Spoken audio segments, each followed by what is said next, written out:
हमने कहा कि आप भी किसी की बहन हैं, आप भी किसी की बेटी हैं और आपके भाई ने जो किसी के समुदाय के सभी बहनों के बारे में जो अमर्यादित भाषा का प्रयोग किया है, गाली गलौज किया है, आप इसको गलत मानती हैं कि नहीं मानती हैं? उनकी दीदी ने भी एक्सेप्ट किया कि मेरा भाई गलत है। उस लड़के की भी जब हम लोग प्रॉपर काउंसलिंग किए तो उस लड़के ने भी एक्सेप्ट किया कि भाई भैया हमारे से गलती हो गई है, हम लोग पूरे समुदाय से माफ़ी मांगते हैं। केंद्रीय अध्यक्ष का क्या कहना जब है? हम लोग स्थानीय नीति की बात करते हैं तो हम लोग खाँटी झारखंडी होते हैं।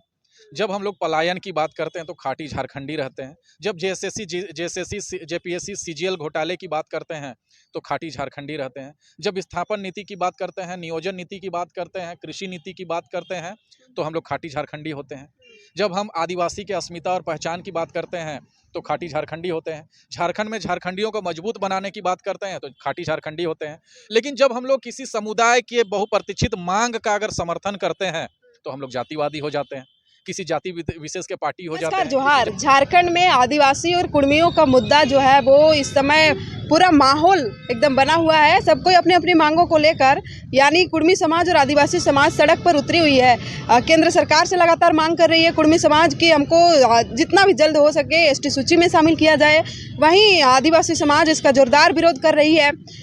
उसी मामले पर रामगढ़ में आदिवासी समाज एक रैली निकाली थी। उस रैली में हजारों की संख्या में आदिवासी समाज के लोग पहुंचे थे। उसको विरोध किए कि कुर्मी को हम लोग किसी भी हालत में एसटी सूची में शामिल नहीं होने देना चाहेंगे, क्योंकि इसमें हम लोगों का हक और अधिकार छीना जाएगा, ऐसा उन लोगों का कहना है। उसी को देखते हुए बातचीत ये आया कि आजसू की एक नेत्री है ज्योत्सना केरकेटा, उनका बयान आया। उसके बाद उसको लेकर एक न्यूज़ वाले हैं जो सोशल मीडिया अकाउंट चलाते हैं, उनका कहना है कि ज्योत्सना केरकेटा जो है वो पहले जेल कैम्प को शब्द कही हैं, उसके बाद उसके विरोध में वो भी वीडियो बनाया था। उसी को लेकर कल एसटी थाना रांची में उन्होंने एफआईआर दर्ज कर दिया है और कहा जा रहा था कि अधिकतर जो लड़का उसके विषय में गलत बोल रहे थे वो जेल कैम्प से ताल्लुक़ रखते हैं। हमारे साथ जेल कैम्प के केंद्रीय सचिव संतोष महतो जी है, बातचीत करेंगे। संतोष जी, कहा जा रहा है कि जेल कैम्प के कुछ लड़के ऐसे हैं जो अभद्र भाषा का प्रयोग कर रहे हैं और आदिवासी बेटियों को बदनाम कर रहे हैं। कल आप देखें कि एसटी थाना में उनके ऊपर एफआईआर किया गया, नाम है अमित महतो। कहा जा रहा है कि उनका भी संबंध जेल कैम्प से है। आप लोगों का क्या इसमें क्या सच्चाई है, क्या राय है? देखिए, अभी झारखंड में अगर जन समर्थन की बात करें तो जो सबसे बड़ी पार्टी के रूप में उभरी हुई है निसंदेह निर्विवाद रूप से जेल कैम्प है। और ऐसे समय में जेल कैम्प के समर्थकों की संख्या लाखों में है। अब जहां तक अमित कुमार की बात है तो वो आधिकारिक रूप से जेल कैम्प के किसी पद पे नहीं है।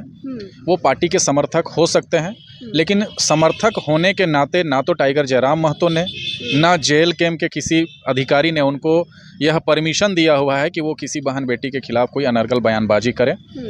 देखिए, कोई अगर व्यक्ति इस तरीके की बात करता है तो हम लोग उसका निंदा करते हैं। इस तरीके की भाषा शोभनीय नहीं है, किसी भी समाज के लिए नहीं, किसी भी तबके के लिए नहीं।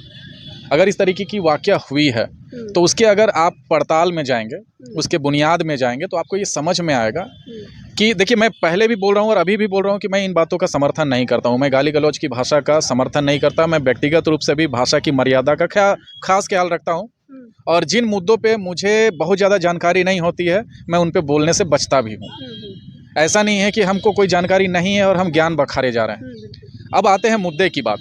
मुद्दे की बात ये है कि जिस आजसू नेत्री की बात आप कर रही हैं, उस आजसू नेत्री ने राज्य के सबसे बड़ी आबादी के खिलाफ में अनर्गल बयानबाजी शुरू किया और उसको अलग अलग तरीके से अपमानित करने का प्रयास किया। पहले तो ये गलत है। आप किसी व्यक्ति का खुन्नस उस व्यक्ति पे ही निकालिए।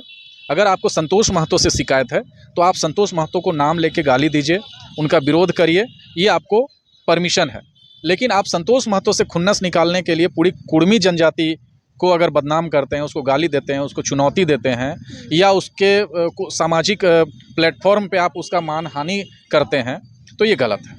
और इसका रिएक्शन के रूप में रामगढ़ में आंदोलन हुई थी, उसमें कुछ एक युवा था जो कुर्मी समाज को लेकर कुछ कहा था। आप लोग भी एफआईआर किए थे और वो जो है माफ़ी भी मांगा था। आपको क्या लगता है कि उसी तर्ज पर अगर हम देखें तो क्या अमित जी को भी माफ़ी मांग लेना चाहिए इससे? अमित मुंडा की जहाँ तक बात है तो अमित मुंडा ने किसी समुदाय की बहन बेटियों को टारगेट करके गाली दिया।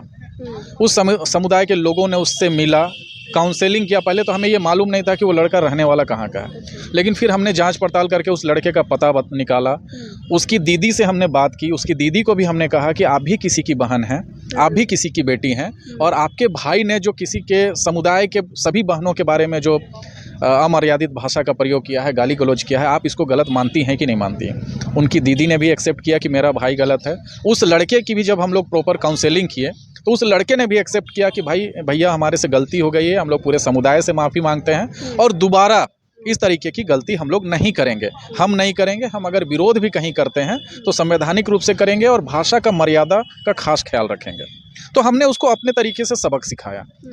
अब आती है ज्योत्सना क्रिकेटा की बात। ये एक प्रोफेशनल पॉलिटिशियन अपने आप को कहती हैं और सार्वजनिक मंचों पे आगे की पंक्ति में खड़ा होकर आप लीड करती हैं, और ऐसे समय में आप अगर कहती हैं कि पूरे कुड़मी समाज के 100 लोगों के बराबर मैं अकेले भारी हूं, तो उस भारी होने से उनका क्या सेंस है? क्या वजन में भारी हैं, सुंदरता में भारी हैं, पैसे से भारी हैं, ताकत से भारी हैं, पैरवी से भारी हैं, पहुंच से भारी हैं? कैसे भारी हैं? ये तो खुले तौर पे किसी समुदाय का अपमान है। आप जब किसी समुदाय का अपमान करते हैं तो उसके बदले आप सम्मान की अपेक्षा कर सकते हैं क्या?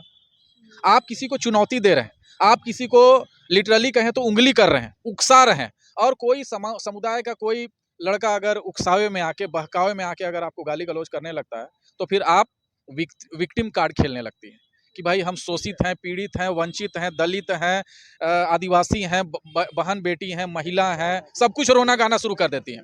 तो आपको ये रोना गाना चुनौती देने से पहले याद नहीं आया क्या? आप किसी को चुनौती दे रहे हैं, उसके बदले आपको मुंहतोड़ जवाब मिलेगा, इसका आप तैयारी कर लीजिए। आप ना तो किसी को चुनौती दीजिए, आप किसी मुद्दे पे अगर किसी से सहमति रखती हैं तो भी ठीक है, असहमति रखती हैं तो भी ठीक है, लेकिन भाषा का मर्यादा हमेशा सबके लिए अनिवार्य रूप से लागू होना चाहिए। हम लोग भी जब भाषा का किसी के मुद्दों पे विरोध करते हैं तो भाषा का खास ख्याल रखते तो हैं। आप मेरे सवाल का जवाब नहीं दिए संतोष जी। हम कह रहे थे कि जो अमित महतो जी हैं, जो वीडियो अपलोड किए हैं ज्योत्सना और निशा भगत को लेकर, क्या उनको भी माफी मांगनी चाहिए? बिल्कुल माफ़ी मांगना चाहिए, और उस लड़के को मैं अगर विशेष तौर पे जानता, अगर उसका संपर्क मेरे पास होता तो मैं उसको समझाने का भी प्रयास करता कि आखिर किन वजहों से वो इतना एग्रेसिव हुआ। क्या उनके समुदाय के जो अगेंस्ट में बोला गया, शहीदों का जो अपमान किया गया, सार्वजनिक प्लेटफॉर्म पे निर्मल महतो को फर्जी कहा जाता है, ठीक है, उनके बारे में जो है मजाक बनाया जाता है, किसी समुदाय को चुनौती दिया जाता है। तो इस आग को आप जो लगाने का प्रयास कर रहे हैं, और इस आग में जब आपका घर जलने लगता है, आपका दामन जलने लगता है, तो फिर आप चीखने चिल्लाने लगते हैं, ये भी गलत है। और हाँ, अगर आप किसी को उकसा रही हैं तो उसका खामियाजा भुगतने के लिए अगर आप तैयार हैं, फिर आपको विक्टिम कार्ड खेलने का कोई अधिकार नहीं है। आप अगर आमने सामने का चुनौती आप दे रहे हैं तो आप आमने सामने की चुनौती को स्वीकार करने का ताकत भी रखिए। संतोष जी, आपसे मुलाकात नहीं हो पाती है। कुछ दिन पहले निशा भगत आप पर बहुत बड़ा आरोप लगाई थी कि जब चुनाव चल रहा था तब आप उन पर उनको पैसा मांगे थे, कुछ गाड़ी का भी मांग किए थे। कितनी सच्चाई है इसमें? देखिए, जब चुनाव की बात थी, ना तो मैं पार्लियामेंट्री बोर्ड में था, ना मैं स्क्रीनिंग कमेटी में था, ना मैं स्क्रूटनी कमेटी में था, मैं पार्टी के किसी उस फोरम में नहीं था, उस बोर्ड में नहीं था कि मैं किसी का टिकट का निर्धारण कर सकूं। और रही बात इस तरीके की जो आरोप लगाने की बात है, ये आरोप का मैंने जवाब सार्वजनिक प्लेटफॉर्म पे दिया है, और ये सारी बातें बेबुनियाद है। इस तरीके का कोई वाकया नहीं हुआ है।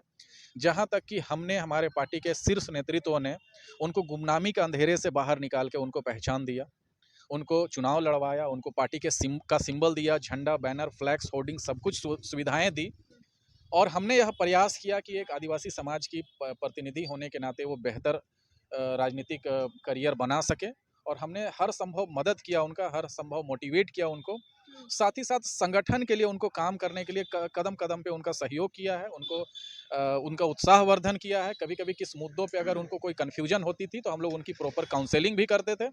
पता नहीं किन वजहों से उनको इतना खुन्नस बढ़ा, किन वजहों से इस तरीके का अनर्गल बयानबाजी करना शुरू कर दी, ये हमारे समझ से परे है। जेएलकेएम पार्टी से आप हैं, आप सचिव हैं, केंद्रीय सचिव हैं। जेएलकेएम को कहा जा रहा है कि पार्टी विशेष जो है, जाति विशेष पार्टी बनकर रह गई है। इस पर क्या कहना चाहिएगा, और केंद्रीय अध्यक्ष का क्या कहना है? जब हम लोग स्थानीय नीति की बात करते हैं तो हम लोग खाटी झारखंडी होते हैं। जब हम लोग पलायन की बात करते हैं तो खाटी झारखंडी रहते हैं। जब जेएसएससी जेपीएससी सीजीएल घोटाले की बात करते हैं तो खाटी झारखंडी रहते हैं। जब विस्थापन नीति की बात करते हैं, नियोजन नीति की बात करते हैं, कृषि नीति की बात करते हैं तो हम लोग खाटी झारखंडी होते हैं। जब हम आदिवासी की अस्मिता और पहचान की बात करते हैं तो खाटी झारखंडी होते हैं। झारखंड में झारखंडियों को मजबूत बनाने की बात करते हैं तो खाटी झारखंडी होते हैं। लेकिन जब हम लोग किसी समुदाय के बहुप्रतीक्षित मांग का अगर समर्थन करते हैं तो हम लोग जातिवादी हो जाते हैं, किसी जाति विशेष के पार्टी हो जाते हैं, किसी जाति विशेष के नेता हो जाते हैं। तो इस तरीके का दोहरी मानसिकता और दोहरा दोगला सोच जिनके दिमाग में पनपता है, उनको रिम्स में ले जाकर इलाज कराना चाहिए अपने दिमाग का। उनको प्रॉपर काउंसलिंग लेनी चाहिए, किसी अच्छे एक्सपर्ट से उनका मनोवैज्ञानिक ट्रीटमेंट कराना चाहिए। क्या इसके पीछे किसी राजनेता का हाथ हो सकता है? बिल्कुल हो सकता है, क्योंकि जो लोग अपने स्कूटी में पेट्रोल भराने का औकात नहीं रखते हैं, जिनका जीवन यापन ढाबे में जो है वो दिहाड़ी करके गुजर रहा होता है, अचानक वो लोग रैलियां आयोजित करने लगते हैं और बाउंसर मेंटेन करने लगते हैं, ठीक है, अलग अलग तरीके का मतलब दिखावा प्रदर्शन करने लगते हैं, तो निसंदेह कहीं ना कहीं से तो फंडिंग है। इस अनुमान से जो है इसको खारिज नहीं किया जा सकता है। तो क्या आने वाले समय में जयराम महतो के ऊपर कुछ गाज गिरने वाला है या फिर लगता है कि उनको कुछ खतरा है? कुछ नहीं होने वाला है। जमीनी हकीकत ये है कि कुछ ये 4-5 जो पानी के बुलबुले हैं, वो जैसे ही सूरज निकलेगा सब फट जाएंगे, सब खत्म हो जाएंगे। क्योंकि इन 4-6 लोग जो चिन्हित किए जा रहे हैं, ये आदिवासियों के द्वारा भी इनको चिन्हित किया जा रहा है, मूलवासियों के द्वारा भी इनको चिन्हित किया जा रहा है और झारखंड के तमाम शुभचिंतक जो समाज है उनके द्वारा इनको चिन्हित किया जा रहा है कि किस तरीके से ये किसी व्यक्ति के खिलाफ में पूरे समुदाय को भड़काने का काम कर रहे हैं। तो पूरा आदिवासी मूलवासी समाज इनको चिन्हित कर रहा है। ये 4-6 दिन 10 दिन के बाद इनका जो है टाइम फिक्स हो जाएगा। साथ ही साथ इनकी विश्वसनीयता राजनीतिक रूप से तो खत्म हो ही चुकी है।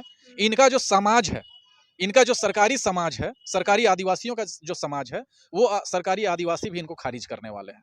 आप लोग मुद्दे से भटक क्यों गए हैं? जेएलके में 1932 का खतियान लेकर निकला था, अब जातिवाद में पड़ गया। देखिए, जेल केम ने ही 1932 के खतियान का ठेका लिया हुआ है।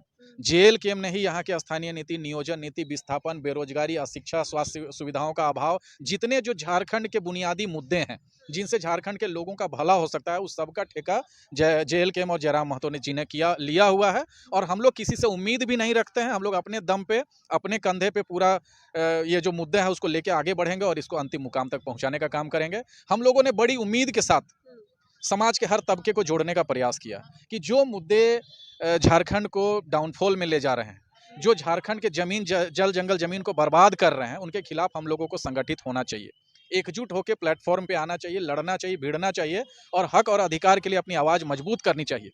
लेकिन कुछ लोग जो हैं इन सभी पे पानी फेरना चाहते हैं।